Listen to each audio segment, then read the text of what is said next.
بسم الله والصلاة والسلام على رسول الله. متابعينا ومشاهدينا الأماجد، السلام عليكم ورحمة الله. مدرب فرنسا يوجه صفعة للشرقي وكيليوش ويفضل عليهما نجم باريس سان جيرمان الصاعد. وكشف ديدي ديشام مدرب المنتخب الفرنسي عن قائمة تضم 25 لاعبا اليوم الخميس استعدادا لمواجهة كرواتيا ذهابا وإيابا في ربع نهائي دوري الأمم الأوروبية. وشهدت القائمة غياب كل من ريان شرقي ومغناطيس كيليوش رغم تألقهما مع أولمبيك نيون وموناكو. وهكذا ديشام مجددا عدم اقتناعه بمستوى الثنائي مفضلا عليهما نجم باريس سان جيرمان الصاعد ديزيري دوي البالغ من العمر 19 سنة. وخلال الندوة الصحفية برر مدرب الديوك قراره قائلا: ديزيري دوي لاعب متعدد المراكز يمكنه اللعب في الهجوم والوسط، وعلى الأكيد وهو ما سيمنح ديدي ديشام خيارات تكتيكية أوسع.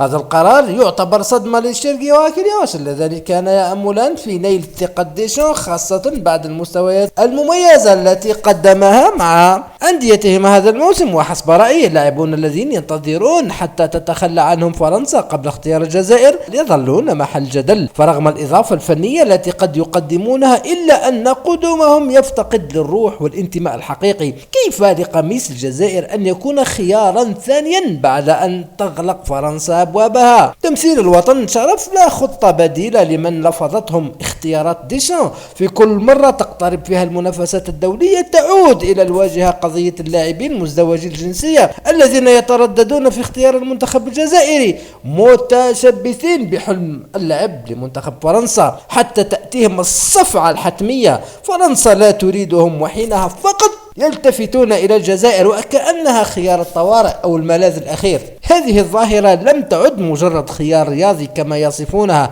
بل تحولت إلى سلوك انتهازي وقلة احترام للمنتخب الجزائري. كيف يمكن للاعب أن يعلن عشقه للجزائر لكنه في الوقت ذاته ينتظر دعوة فرنسا حتى آخر لحظة، حتى آخر رمق؟ هل هذا يعقل؟ هذا الشيء لا يعقل. الأمر يشبه من يضع قدما هنا وقدما هناك على أمل أن يحصل على أفضل صفقة، وكأن الأمر عرض تجاري وليس انتماء لوطن. الأدهى من ذلك أن بعض هؤلاء اللاعبين الذين كانوا يحلمون بقميص الديوك يصدمون عندما يدركون أن مستواهم لا يؤهلهم حتى للجلوس على مقاعد بدلاء فرنسا. وبعد أن تغلق الأبواب في وجوههم يتذكرون فجأة جذورهم الجزائرية ويبدأون في التغني بالوطنية وكأنهم لم يتجاهلوا المنتخب لسنوات. يعني هل هذه وطنية حقيقية أم هو واقع مؤلم لم نعد نستطيع الفهم ولم تعد تتضح لنا الأمور؟ المنتخب الجزائري حسب رأيي ليس خطة باء لمن لم يجد مكانا في فرنسا. من يرفض تمثيل الجزائر عن قناعة من البداية فله ذلك وهو حر في اختيار المنتخب الفرنسي، ولكن من يتلاعب بالمشاعر ويتعامل مع المنتخب وكأنه محطة احتياطية فهو لا يستحق أن يرتدي قميص المنتخب الجزائري. الجزائر تستحق لاعبين يعشقونها بصدق، لا من يعتبرونها خيارا عندما تفشل رهاناتهم على منتخب الديوك.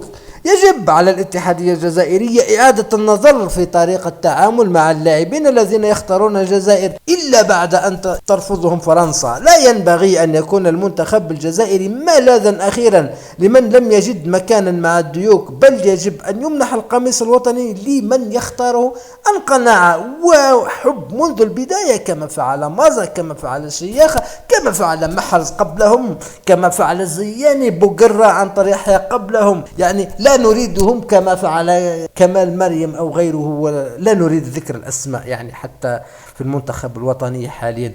على الاتحاد وضع معايير واضحة لاختيار اللاعبين وتوجيه الدعوة لمن يظهر ولاء حقيقيا للجزائر وعدم انتظار من يأتون بعد فوات الأوان.